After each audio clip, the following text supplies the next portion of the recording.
ভাই, একটা বাইকের দাম প্রায় ৬ থেকে ৭ লক্ষ টাকা। আর সেই বাইক নাকি ইউটিউবে একটি কমেন্ট করলেই ফ্রি গিফট হিসেবে পাচ্ছেন আপনি। আলামিন, এরকম একটা বাইক আমাদের দর্শকদের মধ্যে একজনকে দিলে কেমন হয়? ভাই আপনার মাথা ঠিক আছে? একটা R15 এর দাম কত জানেন? কত? 6,25,000 টাকা। তো 6,25,000 টাকার বাইক আপনি বাড়ির মানুষকে দিয়ে দিবেন? তো দিব কিসে? আমাদের দর্শকদের মধ্যে থেকে যে কোনো একজন এই বাইকটা পাবে। এক কাজ করো, 6,25,000 টাকা।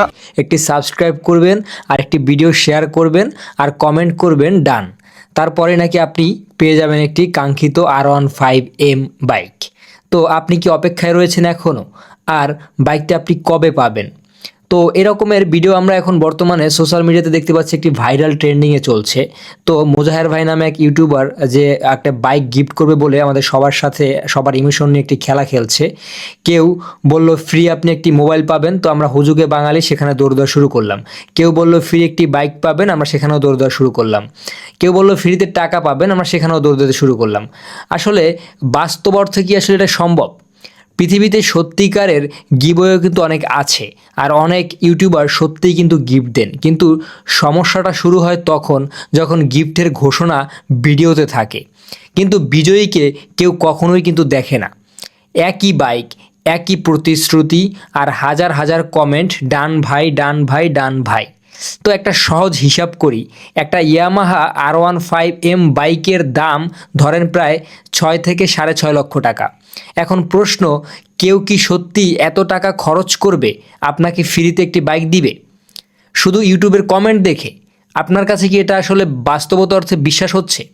হতেও পারে, কিন্তু তখন একটি প্রমাণ দেখানো কিন্তু খুবই সহজ, কারণ সত্যিকারের গিভওয়ে হলে বিজয়ীর ভিডিও, ছবি, কাগজ সবই থাকে।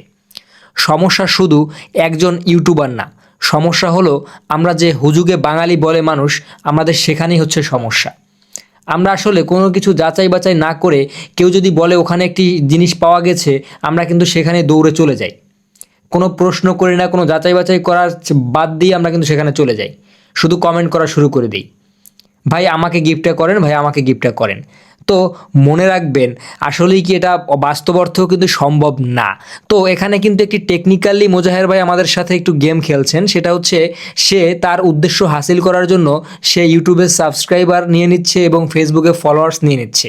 তো এটাই ছিল তার মূল উদ্দেশ্য, এবং সে হয়তো বা দিন শেষে বাইক গিফট করবে, কিন্তু প্রশ্ন হচ্ছে যেখানে 40 লক্ষ মানুষ আপনার কাছ থেকে একটি বাইক পাবে, 40 লক্ষ মানুষের ভিতরে একজন ব্যক্তি, তো আপনি এখন চিন্তা করে দেখুন যে তার ভিতরে আপনি পাবেন কিনা। তো আসলে এটা সম্পূর্ণটাই আমাদের আসলে ইমোশন নিয়ে একটি খেলা খেলছে।